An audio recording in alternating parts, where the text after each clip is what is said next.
Aspirazioni e problemi della capitale somala, Mogadiscio, sono comuni a molte città africane e sovente legati alla mancanza o alla carenza di strutture e infrastrutture industriali capaci di supportare legittime ansie di sviluppo.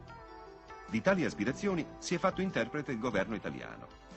Attraverso la Direzione Generale per la Cooperazione e lo Sviluppo del Ministero degli Affari Esteri, ha concordato con il governo somalo un programma di iniziative tra le quali l'ampliamento e la riabilitazione del sistema di produzione e distribuzione di energia elettrica della città.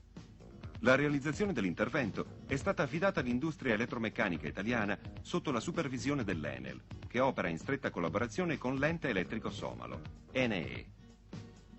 Per risanare le parti più critiche della vecchia rete, l'Enel ha organizzato corsi di addestramento dei lavoratori somali da impegnare nella costruzione dei nuovi impianti. Nell'aula, ricavata in un vecchio fabbricato della centrale di Gesira, a 10 km da Mogadiscio, gesso e lavagna come per comuni scolari.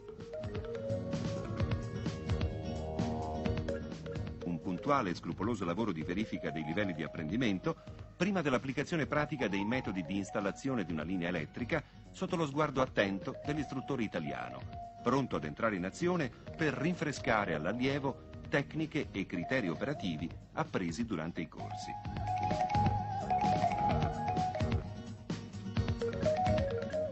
Tra il 1987 e il 1988, oltre 60 lavoratori somali hanno partecipato ai corsi teorici e pratici, approfondendo la conoscenza delle tecniche di uso e installazione, delle linee di cavo interrato, delle cabine di trasformazione in muratura, delle linee aeree in cavo cordato e precordato e dei posti di trasformazione su palo.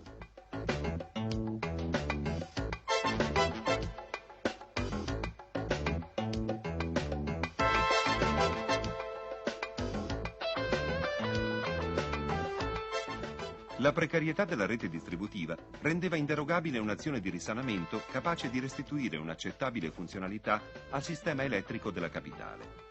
In considerazione della durata della realizzazione, stimabile in 4 o 5 anni, e allo scopo di assicurare un minimo vitale al servizio elettrico in questo periodo, è stata avviata una fase preliminare definita di urgenza nei settori della produzione e distribuzione, secondo criteri suggeriti dall'Enel e fatti propri dalle autorità italiane. Non senza destare curiosità e interesse, per tecnici e operai è così giunto il momento di mettersi al lavoro. Le squadre dell'ENEE, coordinate dai tecnici italiani, hanno revisionato i vecchi impianti e installato i nuovi tratti della rete dei settori interessati. La supervisione dei lavori è stata affidata ai tecnici italiani che inoltre hanno coordinato la gestione degli automezzi, del magazzino e del personale e controllato tutte le attività di costruzione delle linee che sono state completate in tempi inferiori a quelli previsti.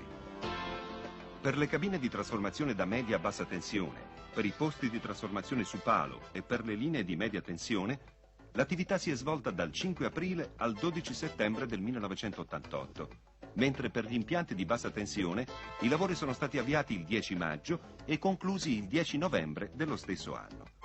Per sottolineare le dimensioni dell'intervento, occorre notare che tecnici e operai somali hanno collocato 10.545 metri di cavo aereo precordato, 1.388 di cavo interrato, 8.710 in conduttori isolati e hanno installato 306 sostegni lungo tutta la rete, che nella parte ritenuta fatiscente è stata dismessa per 2.700 metri.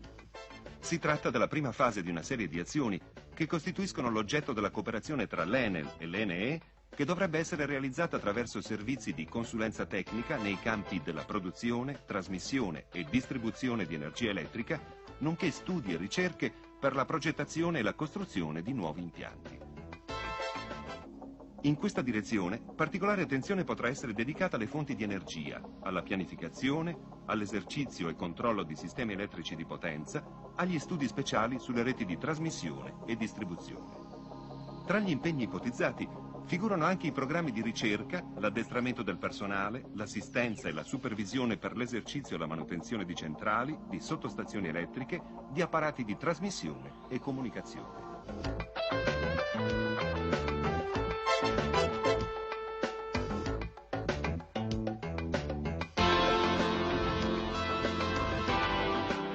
Ma torniamo all'intervento effettuato nei distretti di Wadajir e Abdelaziz, dove la precarietà della rete di distribuzione faceva registrare i problemi maggiori, con cadute di tensione che vanificavano parte della produzione assicurata dalla centrale di Gesira. I risultati del lavoro di risanamento svolto in questa zona della città sono apprezzabili.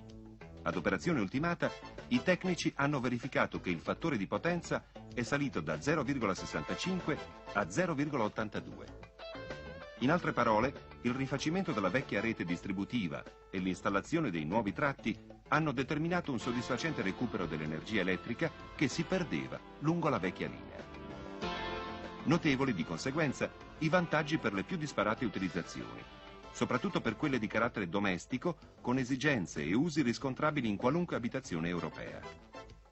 Così, la corrente elettrica consente di sfruttare gli elettrodomestici e di coltivare interessi ricreativi e culturali che è auspicabile possano entrare a pieno titolo in tutte le case somale.